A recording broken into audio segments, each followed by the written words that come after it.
Today's show is brought to you by KegConnection.com. For all of your homebrewing needs, visit KegConnection.com and use the promo code HHH to receive 5% off your order.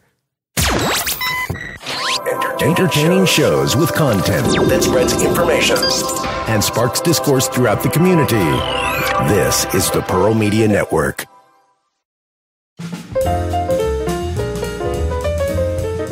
Welcome to the Homebrew Happy Hour. This is the show where we supply the answers to your homebrewing questions and discuss all things related to craft beer. If you have a question that you would like discussed on a future episode, visit homebrewhappyhour.com and click on the Submit a Question link at the top of the page. I am your host, Joshua Stubing, and I am joined once again by our resident pro and the owner of KegConnection.com, Todd Burns. Half of day two down. That's right. At the Homebrew Con here in beautiful Baltimore. Yes, we've done a lot of podcasts. We have been talking to a lot of people. Fun. And also, we're going to keep the ball rolling. We have an amazing guest today, Annie Johnson, the brewmaster for Pico Brew, director extraordinaire. We have all these other titles we can call you. But you are also the AHA 2013 Homebrewer of the Year. You are accomplished, ma'am. Thank you. Thank you for coming on the show. How have you been? My pleasure. Good. My voice is getting a little hoarse. Yeah? Raspy. It still sounds better than us, so you're fine. I do so much talking at these shows, which is fun. Yes, but at the end of the day, I go back to my room. I actually don't party as much as I used to. And last night I turned in about 9:30 and had tea. Wow, 9:30 a.m. Right? Is what I had some hot tea and I went to sleep. Good for you. I was tired, and I knew if I didn't do that today would be miserable, and I really enjoy club night. So I've never been. I'm looking forward to it. I know I helped Todd work a booth at the Great American Beer Festival, and I was so surprised at how tiring it is working a booth at one of these conferences. It's on your feet, like you said, talking all day. Wow, that really. I mean, always with a smile. Always with a smile. Yeah. It takes a lot of energy to smile that much. But have you been enjoying this year's show? Oh yeah, it's wonderful. We have a much bigger installation this year than the first time Pico Brew came was 2 years ago to Grand Rapids, and we were just a small 8-foot table, small 10 by 10, and then last year San Diego we were in a 10 by 20, and this year we're in a 20 by 20 with an actual vehicle that we pour beer from, and with now we have 3 products, so it's been each year. I'm wondering next year what's going to the progression. roll in with a Humvee. Or something. I don't know. A converted tank. Maybe. Shoots out beer. It is a really cool setup. Okay. And before we go into Pico Brew, because I know a lot of people. People are familiar with Pico Brew. Y'all are making an impact. But before we do that, what is your background? Like I mentioned before, you obviously you're a home brewer. You're an award-winning home brewer. But how long have you been in the scene? Well, I started in '98. I used to work for I had a few jobs, but a side fun job. I used to work for a concert promoter, and his name was Bill Graham, and he's since passed away, and he was wonderful, and he was the man that was responsible for the big venue shows. So anything that you see now in an arena, or actually that football stadium, he was the master of music production. And wow. Yeah, and he was responsible for the Grateful Dead's success. Well, their music was, but promoting them. Right. So people knew about him in Santana, because he was a Bay Area staple, and he ran the Fillmore, and then in New York he had the Fillmore East. But anyway, he did a big show, and there was a Reggae on the River, which is also now run by a different group. But I would finish there, and then I went over to Fort Bragg, California, where North Coast is brewing, where the old Rasputin. Yes. Yeah. Yes. And one of my favorite beers. Exactly. Yes. A great brewery. So I had a lot of money because it was a cash show. And I saw a homebrew kit in the window. And it was my friend Rosie, my best friend. It was her birthday. So I thought, we've been talking about it, and we were all beer drinkers. So I got a kit, and that was the summer of 1998, and we started brewing in the fall, she and her husband and I, and then they moved a couple years later to Delaware, to a little town called Rehoboth, and she took the kit with her, but she sent it back in the mail with this big box of beers. And she said, I found this brewery called Dogfish Head. They make really cool stuff. And I had gotten these big, large format bottles of the Fort, the cherry that they make, and all these other Dogfish Head beers. And I tried them. I thought, this is, I know what we have out here. I like Red Tail. I like Jamaica Red. I like, of course, Sierra Nevada. And then I tried these other beers. I thought, this is great. So I just started going stronger. And then I was fortunate, I'm from Sacramento, California, and we have a lot of good homebrewers that came from Sacramento, and some of them are professional brewers now, and local in the Bay Area as well. Mike McDowell, he lives down in Tasty. He lives in the Bay Area, and he's an old friend. And we just had a podcast with him just before this. He's an awesome guy. And then Jamil, was a neighbor. He lived in Elk Grove, and so we all started around the same time. So the competitions that we had, they were my competition. They were your peers. Exactly. Yeah. and Mike Riddle, another one, and Bud Torville. And then this big concentration of judges as well, like Dave Sapsis and Beth Sangari, who writes for Zymerges from Placerville, which is right outside of Sacramento. And they all encouraged me to judge, and especially Jamil, who said, it will help you be a better brewer. And even though he was my main competition, I'm not listening to you anymore. But he gave me that advice, which was great. And then with just the caliber of brewing that they did, and I am retired ribbon whore, but I was a ribbon whore. Can you really ever retire? You do. You do? Or you move into a different hobby. So they pushed me, because I could never keep up. The guys I have family and did other things and working. It wasn't your life. No, but it was a great thing for me to do. And so I put in 3 beers to maybe their 10, 12, 30 beers, and sometimes yank out a blue ribbon, which was good for me. And it just propelled me to brew. But that advice of becoming a judge, and then with his push, and Beth Sangari and Dave Sapsis, Dave Teckham, another one, Grandmaster 5, Kevin Pratt, they're all great, but we're all from the Sacramento Valley. Wow. And these are big, and some are professional, some are retired, some write, some are authors, and it's just been it's a great collection in Northern California. What a cool thing to see your local crew at the level they're at. It's amazing what's come out of that area, isn't it? And they really instilled in me that if you're going to enter these competitions, then you need to become a judge. You can't not do it. Yeah. You can't not give back, and you can't just stay at one level. Just think of it like competition. You can't be recognized. You need to push yourself. Yeah. And I quit at National. I'll never pass that test again. But that was back when it was 10 essay questions on, you had no idea. Just really pop. That's all it was. You had the tasting portion, and which I'm proud of my 95%. And then you have your written, which was 10 questions, and they had 2-3 parts. I was one of the early people that got one about, please list 4 Abbey breweries, give us a commercial example, and talk about a different style from each one, and give the history.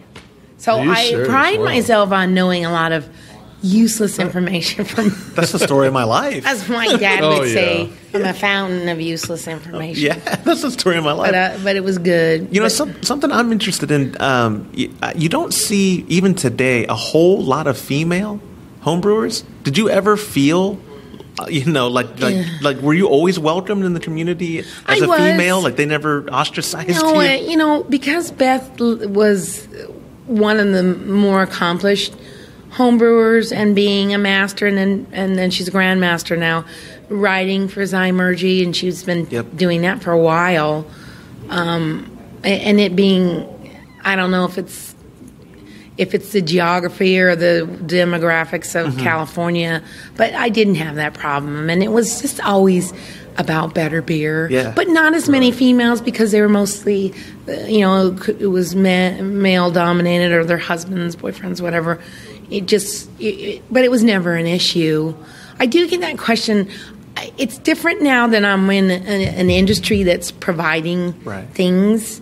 It's different now. I can see it's a different side of the whole. It's different when you're doing a business, right, versus when it's a hobby. And it's for fun. That makes sense. Yeah, I'm learning a lot, and then my career was actually I worked for the California legislature.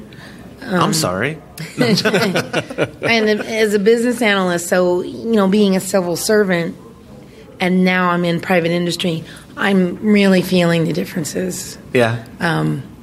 I'm just observing it. It's very different. I can't say that one's better than the other, but some things are better in one and worse than the other, and vice versa. And vice versa. You come to these shows or whatnot. Are you seeing an expansion You want me to say it's a sausage fest? No. No. What I think is very interesting is there's not a lot of women that do home brewing, but I think as a category, they tend to be better home brewers. There's percentage-wise, the women that you meet that homebrew tend to be really very good home brewers. Yeah. It's interesting. I've said before when I was talking with Betsy Parks, editor of BYO. Yes. And she's a cordon bleu trained chef. And homebrewing is like an extension of cooking. I agree. Where if you make good food at home, you're going to make good beer, and it is predominantly women still doing the brewing or the cooking at home. Right. And historically, it was them doing the brewing. Really? So the males their husband could conduct business. So you were a better businessman if your wife made good beer. Well, I'm going to do business with Jeff Jones because his wife makes that really good cider. So so they called them alewives, and that's what they did. Wow, I've never heard that. This is the one episode my wife will have to listen to. I was just going to say, Liz, did you hear all of that? Yeah. So. And I'm going back to where we talk about Mesopotamia and the Sumerians, right, and the women were doing all the brewing, and it was again for the men to conduct business. That's great. And making the ales and the cider, and it was mostly female until much later. We're talking. Just right around pre-Victorian when... Oh, wow. Okay, so much later. When the males took over, and it became more of a business. A business, commercial beer was coming, from Germany, and it was coming to the States, and things were changing here. So then it became much more of a male-dominated business. But still at home and farms and hamlets, it was always the women that were doing the brewing at home. We need to go There was back always to that barrels sitting on the porch where you could take your cup and dip in and get a mug of cider. Yeah, cider was a big thing. Historic ciders. They're so good, and you can imagine all that stuff. Oh, I bet. And they probably packed a punch. Probably packed a huge punch. Yeah. I love your wealth of knowledge. Are you a beer historian too? I'm not, but I am. I love the history of beer. You'll have to stop me because I'll keep going. No.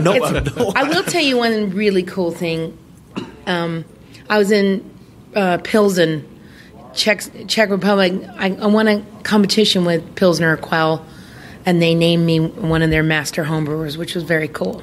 That is a big honor. Cool. It was, and and so they flew me over, and I spent time in Germany beforehand, and I was actually born there, so I'd visit my place of birth and hang out in Munich, and then I went to Pilsen, and I was there, and they had this tour set up for me to see the town, and I went to the beer museums. It's Pivo is beer in Czech.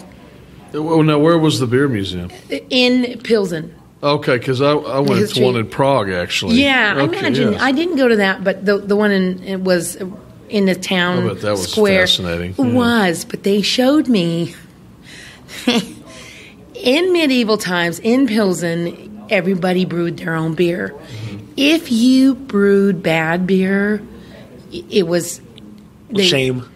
There was a collar of shame. Oh my gosh! And it wasn't. And they showed me the picture, and it was an actual person wearing this brewing collar of shame in the square with the hands bound, but they had the collar around them, and they literally got garbage thrown on them. Wow! Can we do that tonight at club night? They would be there for a whole.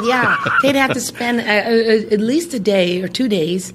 So everyone knew. And they knew that, it was a Yurka, who that's a good Czech name, brewed, crap, and they threw rotten vegetables out. Oh, bad, That's hilarious. You know what the water was like back then? Oh, yeah. It was like, sludge. And they wore the brewing collar of shame, so you did not go to their house. Wow. Because they had You don't want to be affiliated beer. with that. Pardon my French, yeah. No, you're good. Bad beer, which I thought was amazing. Because the Czechs do not give a Czech bad beer. Oh, no. They love their beer. And they are very... highest per capita of beer consumption in the world, in right? The world. Well, and I was going to say, that must have felt good winning the award from them, right? I was the one competition I won the year before the 2013 AHA. And I had been spending a long time on Czech beers, trying to master them. And this was a competition that they put out themselves, or Quell, and it was being judged by Václav. They've only had 9 brewmasters in the history of the brewery, and he was 1742, I think. The brewery, and his father and his grandfather were the master brewers. So I knew, if anybody can tell me my beer is good or not, is Václav. This is the man. Yeah, and I love competitions in the States and all our things, but forget it. I'm going to put this in and see what he says. And he said a lot. He did. So it was great. He told me it was like, he goes, I felt like I was at home. Having neat. A beer. That is really neat. Yeah, it was flattering. Now it was great. Now you're with Pico Brew. Yeah. And I guess one of the things that we didn't really think about, we have one of your machines in our office, and one of the things that's really nice is that we can brew some very, very consistent batches with the machine and develop recipes. We use it a lot for developing recipes. How did you get into Pico Brew, and why? Well, I just happened to, I was in Seattle, flying to Sacramento, and I picked up a Seattle Times in the shuttle, which I never read I always read online, but I rarely read the paper except for the sports, because I'm a sports junkie.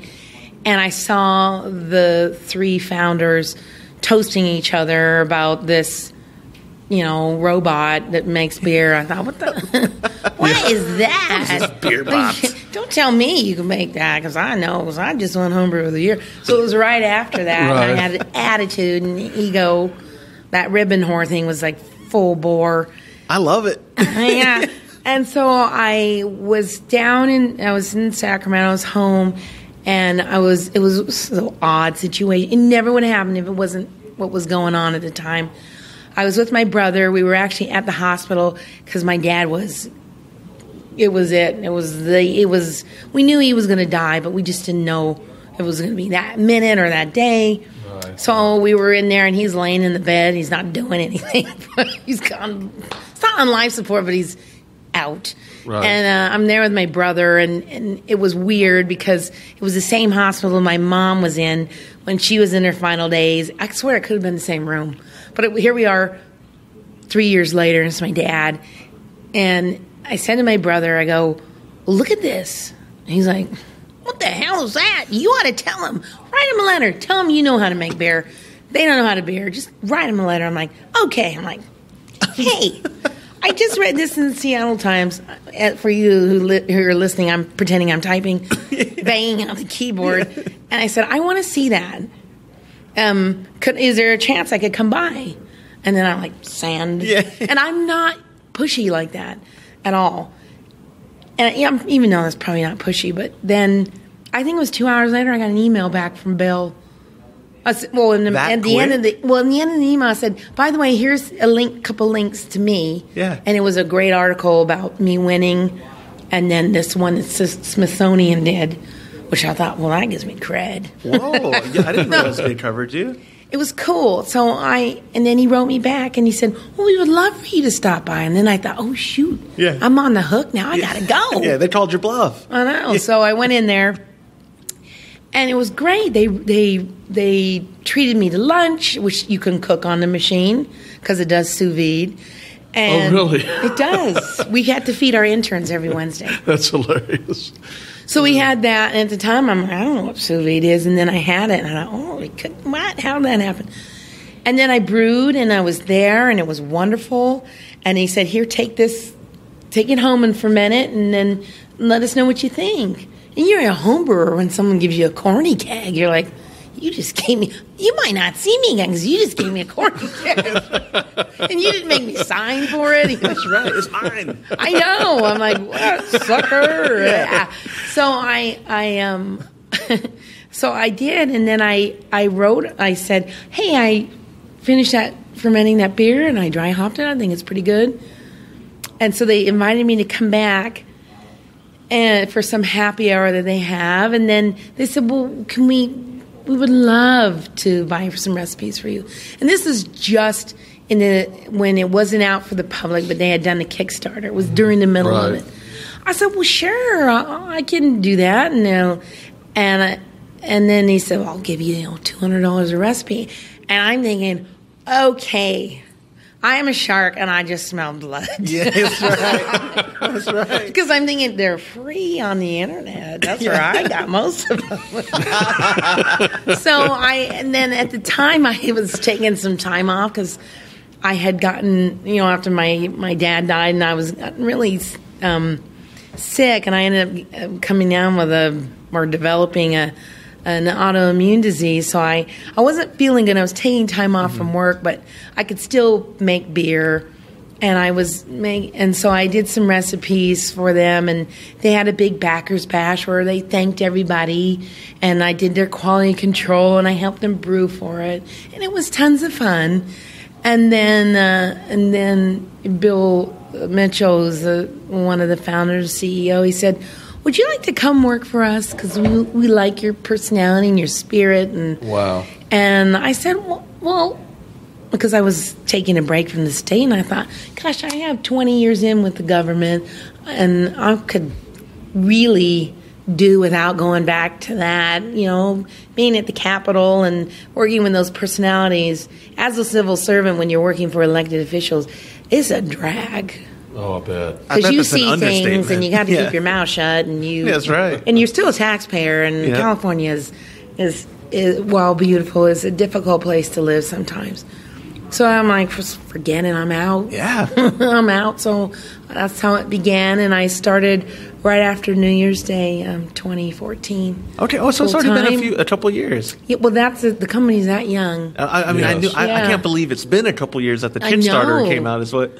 I remember when the Kickstarter came out, and it was just like, every tech blog was covering it. It was a very interesting thing because it wasn't just home brewers giving attention to it. A lot of big tech blogs were covering it. And with the way that Pico Brew is, with Bill's career at Microsoft as a senior VP, he would just reported to Bill Gates. Okay, that was his. Wow. Yeah, so he was there quite a long time, and so he's brought some good people with him that have left Microsoft and are now at Pico Brew. So we've got some brilliant people, and Avi Geiger, the hardware CTO, who makes everything look so beautiful and lovely, and or as people say, the stainless steel is sexy. It's a big homebrew thing or brewing thing. Yes.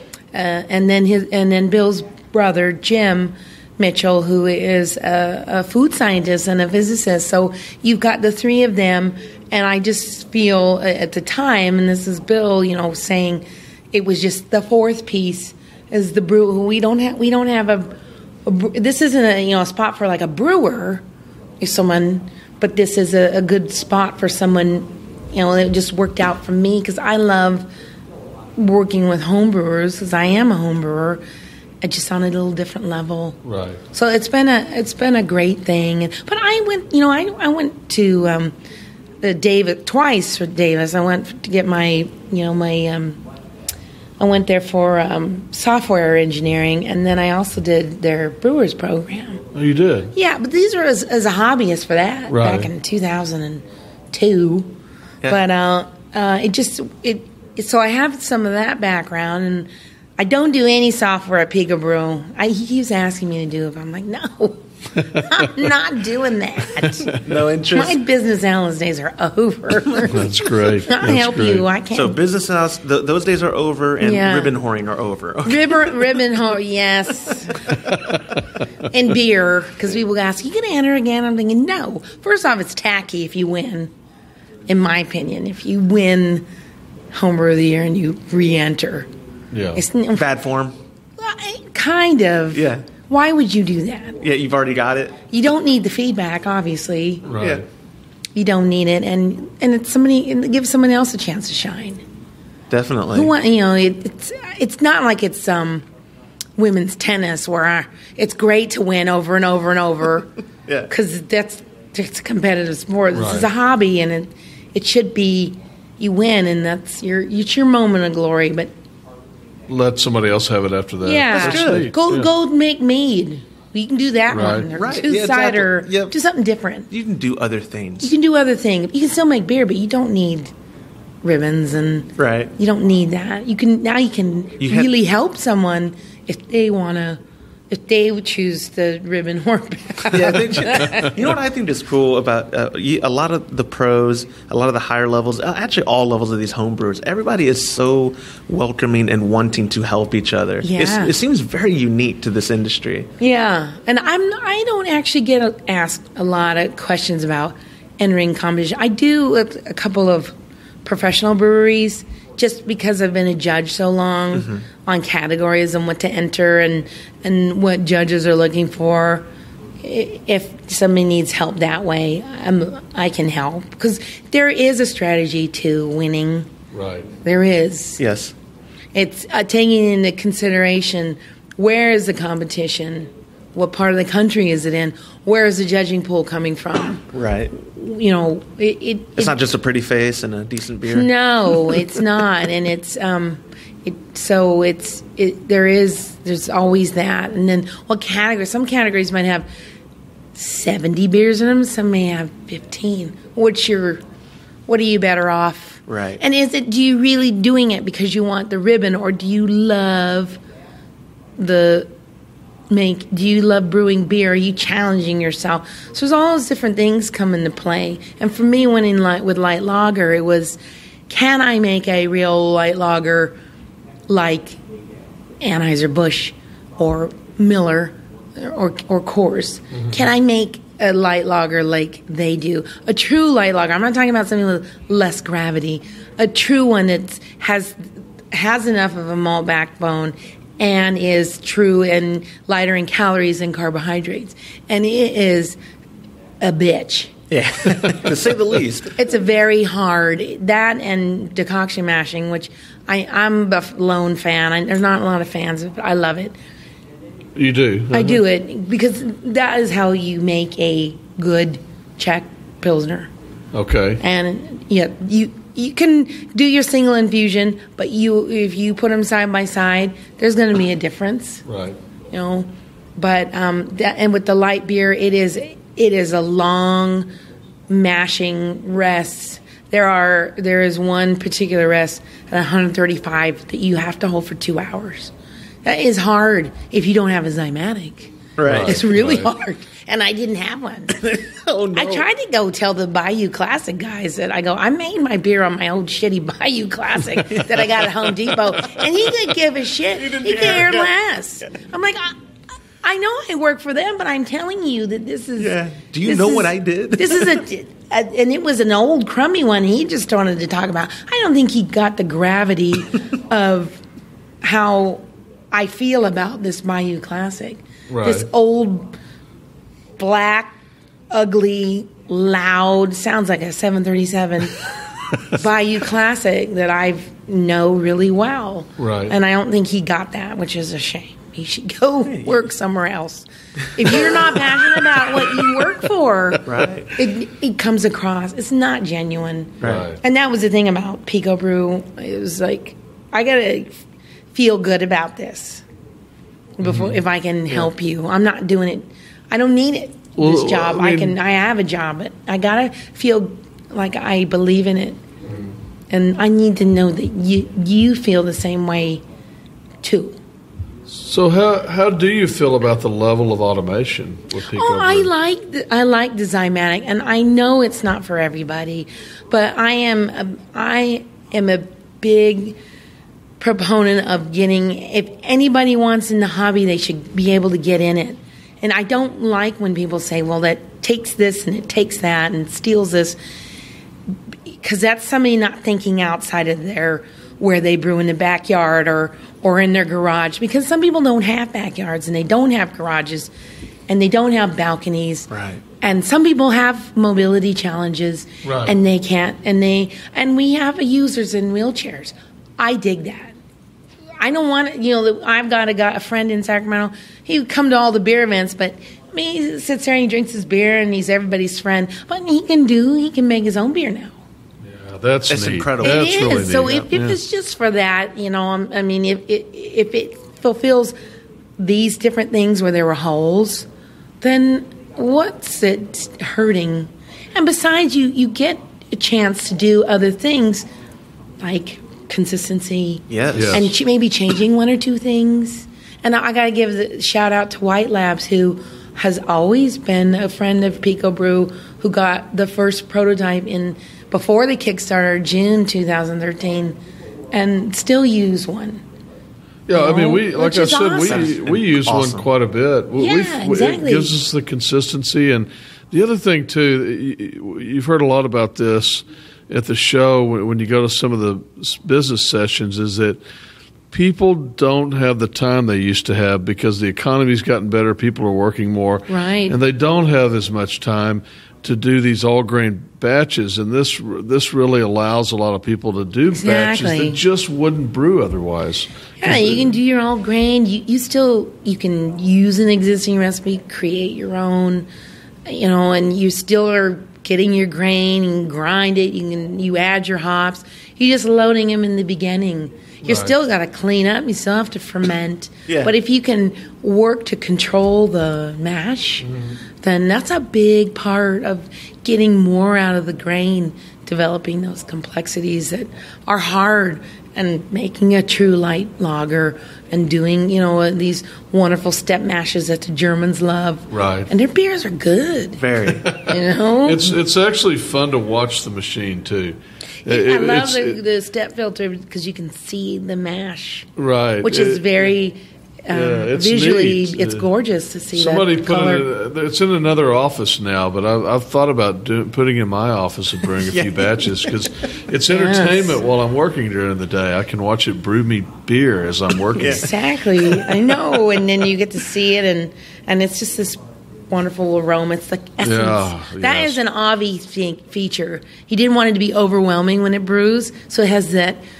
So I don't know what is that. Is it beer? Because it's just an essence of the malt and then the hops. It's not invasive. Yeah. No, it's like nice. It's really nice. It is nice. Do you find yourself like at a conference like this having to answer a lot of questions from homebrewers that are maybe taken back by like, oh, I don't want this automation thing? Well, that was in Grand Rapids because that was the very first time that the Pico or the Zymatic was out. And it was like its debutante.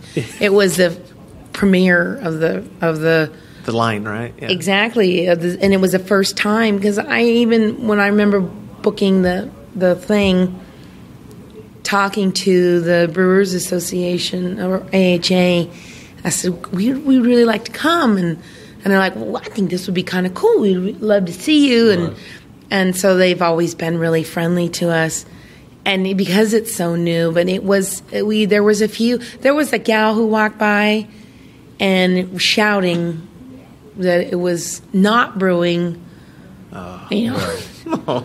Well, Getting down and shouting and just kind of, if you don't like it, that's fine, but you don't have to walk and shout that it's a piece of shit. You can at least say it to my face. Or better yet, we brought beer. Have a beer. Right. And then try it, and then let me know what you think. And why should anyone have to go through the 2 years of pain I went through with miserable homebrew, but because I loved it? Yeah. Why? If you can make it, why shouldn't everybody make good beer from the get-go? Which, nothing against Stovetop or the Bayou Classic, because I still do it.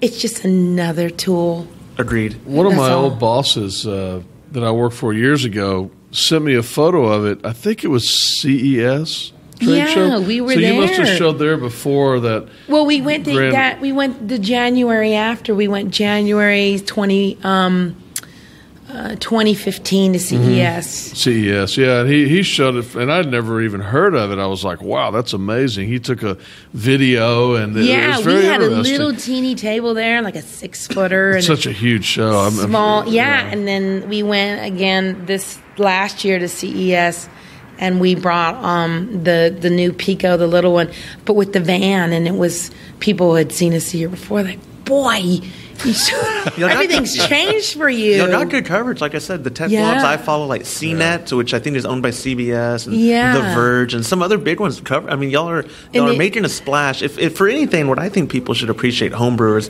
is y'all are introducing the hobby to a whole slew of people that maybe had no interest in it before. But this automation, all of a sudden, like Todd was saying, and we heard in the industry talk, not everybody has the time. Like, the interest may be there, but the time often is not. Yes. But this, helping out that process, I think it's a good thing for home brewers and as a community. I don't know why anyone would have backlash on it. We have, the unsung heroes at Pico Brew. We have seven software engineers, and they all the just to get the products to go function off the cloud is all they're doing. Yep. And then working with Avi and his engineering team. And I have to tell you, I'm older. I just turned 51, but that's not older. What are you talking about? I feel old. After these shows, I feel like I'm 71. But I think the average age at Pico Brew is like 24. I know. I feel your pain. Those young bastards. We have an incredible crew of the mechanical engineers. Our lead, Christina, she's 24 years old, and I mean, she's one of the older ones. Wow. But most of them started as interns in the young days of That's cool. Pico Brew, and they graduated. It was here's a job, and because they were working, they're just really, they have so much energy. Yeah, zeal too. I'm sure. Right? And they're so smart. I'm like not smart, but they're so smart. Young people. Ugh. Yeah, so they're all. They're taking over the world. I know. We are. I mean, they are. They are. They are. I know the ages are. I think there's 4 of us in our 50s, and then there's one person who's 40, and then there's a 30-year-old, 30 whatever, and a ton of 20-somethings. Yeah, and then there's 17 people under the age of 25. That's wow, it's amazing. That is amazing. And if you ever come visit, which you should, I'm going to definitely. We're planning on it. Yes. I love Seattle. It's Willy Wonka. I think I told you this. It's Willy Wonka's beer laboratory. It is a home brewer's dream. You sold us on the floor everything. yesterday. The Zymatic is filled with all the home brewers' favorite things. Yes. With the pumps and the heat exchangers, and then there's a hot rod in there, and there's all these things. It's just put together, and then the brains are these hundreds of thousands of lines of code that the software engineers do to make it work. Yeah. And it's just this nice marriage of brewing and technology, but still leaving all that, all the fun and creating and the creativity to the home brewer, so they can do everything. Or we have some with businesses like malting companies that use it to get malt profiles. And now we're branching out. We're in schools like Napa Valley State College. That is cool. They just got 5 as a teaching tool. And there's Augsburg College in Minnesota, and there's other schools that have it. That is cool. There's one that we donated to UC Davis, so it's in the August Shell, brewing laboratory, which is really cool. And there's some history with that.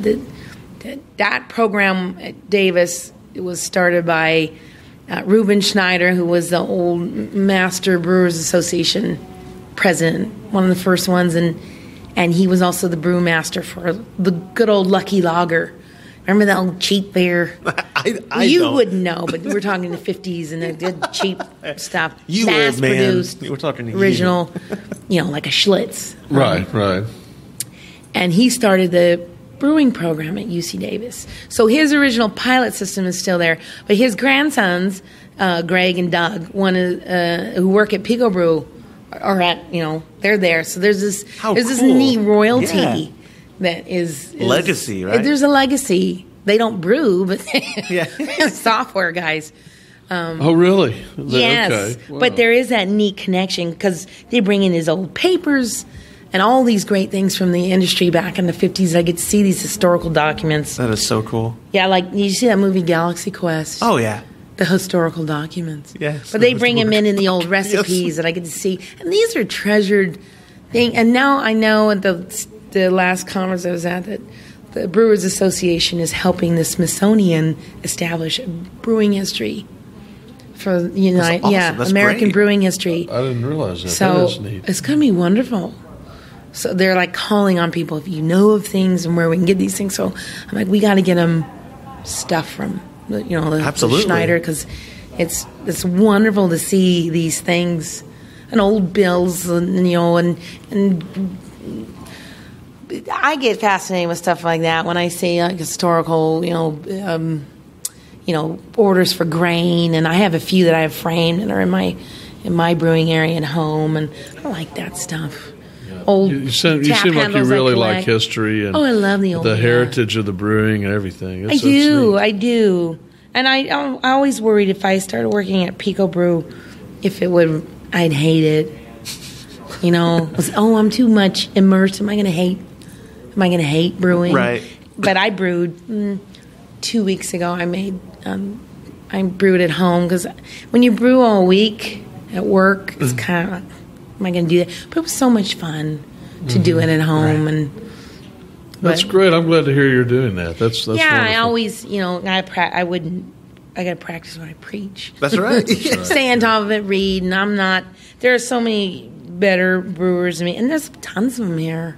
Yeah, I am loving that about here, meeting everybody, and it's just been a blast. I got to judge yesterday dark lagers, and then did the mini best of show with Gordon Strong, and he fought for my light lager to win. I don't know who would fight against Gordon Strong. But he was saying that this is the beer, and they're like, well, we know light lagers can't win the competition.